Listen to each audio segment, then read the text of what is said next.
ہماری لامحدود کائنات انسان کی سوچ کی ممکنہ حد سے بھی کہیں زیادہ وسیع اور پرسرار ہے۔ 21ویں صدی کی جدید ٹیکنالوجی اور وسائل کے باوجود انسان کائنات کے 1% کا 1000واں حصہ بھی دریافت نہیں کر پایا۔ بے شک یہ کائنات رب ذوالجلال بے مثال تخلیق ہے۔ اللہ پاک کے نظام کائنات میں ہر چیز کو موت ضرور آنی ہے۔ اس نظام شمسی میں موجود سورج سے بھی کہیں زیادہ 1000 گنا بڑے ستارے موجود ہیں جو اپنی طبعی عمر پوری کرنے کے بعد مرنے کے قریب ہو جاتے ہیں، تو جہاں ان کی جسامت بڑھنے لگتی ہے وہیں ان میں تہ بتہ مختلف عناصر پیدا ہوتے ہیں، مگر جب ان کے مرکز میں لوہا پیدا ہو جائے تب ایک عظیم الشان دھماکہ ہوتا ہے اور یہ ستارے کائنات میں بکھر جاتے ہیں۔ اس کے مرکز میں موجود شدید ترین کشش کی وجہ سے ایک کالا بھنور وجود میں آتا ہے جسے ہم بلیک ہول کے نام سے بھی جانتے ہیں۔ یہ بلیک ہولز بے پناہ کشش رکھتے ہیں جس کی وجہ سے پوری کی پوری کہکشائیں ان کے گرد گھومنے پر مجبور ہیں۔ جس کہکشاں میں ہم رہتے ہیں یعنی ملکی وے، اس کے مرکز میں بھی ایک بلیک ہول موجود ہے جس کے گرد ہماری پوری کہکشاں گھوم رہی ہے۔ آج سے قبل اس طاقتور ترین بلیک ہول کو دیکھا نہیں جا سکا تھا، تاہم گزشتہ روز ایک امریکی خلائی تحقیقات ادارے ناسا کے ایونٹ ہورائزن ٹیلی اسکوپ نے انسانی تاریخ میں پہلی بار بلیک ہول کی تصویر جاری کر دی ہے۔ یہ تصویر ناسا کے زیر اہتمام ادارے ایونٹ ہورائزن ٹیلی اسکوپ کی جانب سے جاری کی گئی۔ یہ black hole M87 Virgo A کے نام سے پہچانی جانے والی کہکشاں کے وسط میں واقع ہے۔ ناظرین، بلیک ہول ایک ایسی فلکی جسم کا نام ہے جس کی بے پناہ کشش ثقل کے سبب کوئی بھی شے اس میں سے نہیں گزر سکتی، حتیٰ کہ روشنی بھی نہیں، اور روشنی کسی بھی شے کی تصویر کھینچنے کے لیے لازمی عنصر ہے۔ آئنسٹائن ہمیں بتا چکے ہیں کہ کوئی بھی شے روشنی کی رفتار سے تیز سفر نہیں کر سکتی، اور بلیک ہول کی تصویر لینے کے لیے ضروری ہے کہ روشنی اپنی موجودہ رفتار یعنی 300,000 کلومیٹر فی سیکنڈ سے بھی تیز سفر کرے، جو کہ ممکن نہیں ہے۔ تو پھر یہ کیسے ممکن ہے کہ بلیک ہول کو دیکھ لیا جائے؟ اور پھر بین الاقوامی سائنسدان اسے بلیک ہول کی تصویر کیوں قرار دے رہے ہیں؟ تو اس کا جواب یہ ہے کہ اگر آپ اس تصویر کو غور سے دیکھیں تو یہ تصویر بالکل ایسی ہی ہے جیسا کہ کوئی ڈونٹ، درمیان میں ایک سیاہ دھبا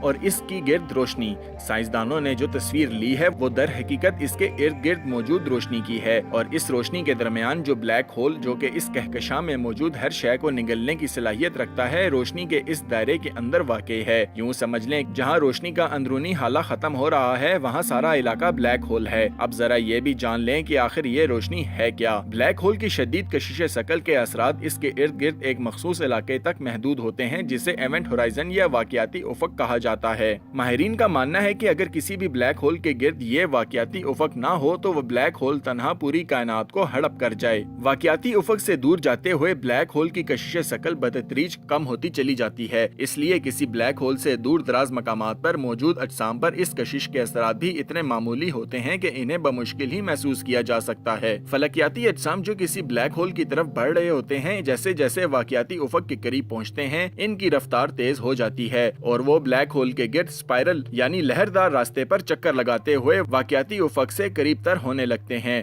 ہر چکر میں ان کی رفتار مزید بڑھ جاتی ہے یہاں تک کہ وہ عین واقعاتی افق پر پہنچ جاتے ہیں۔ زبردست رفتار کے سبب یہ اجسام انتہائی زیادہ توانائی پیدا کرتے ہیں اور ان سے روشنی یا ریڈیشن خارج ہونے لگتی ہے۔ واقعاتی افق جو کہ بلیک ہول کی سرحد ہے، وہاں سے بلیک ہول میں گرتے وقت یہ آخری بار انتہائی تیز ترین شعاعیں خارج کرتے ہیں جس سے واقعاتی افق روشن ہو جاتا ہے۔ ناظرین، اس انتہائی پرسرار راز سے تو انسان آج آگاہ ہو رہا ہے کہ کائنات میں کہیں بلیک ہول جیسی عظیم الشان طاقت موجود ہے، تاہم قرآن حکیم اس راز سے سینکڑوں سال قبل ہی آگاہ کر دیا تھا۔ اللہ کریم سورہ واقعہ میں فرماتے ہیں، فَلَا أُقْسِمُ بِمَوَاقِعِ النُّجُومِ، ہمیں تاروں کی منزلوں کی قسم، وَإِنَّا لَقَسَمٌ لَوْ تَعْلَمُونَ عَظِيمٌ، اور اگر تم سمجھو تو یہ بڑی قسم ہے۔ تاروں کی موت پر ان کی منزل یہی بھنور ہی تو ہیں جہاں وہ آج بھی ابدی نیند سونے ان کالے عظیم الشان ہولز کی طرف کھنچے چلے جا رہے ہیں۔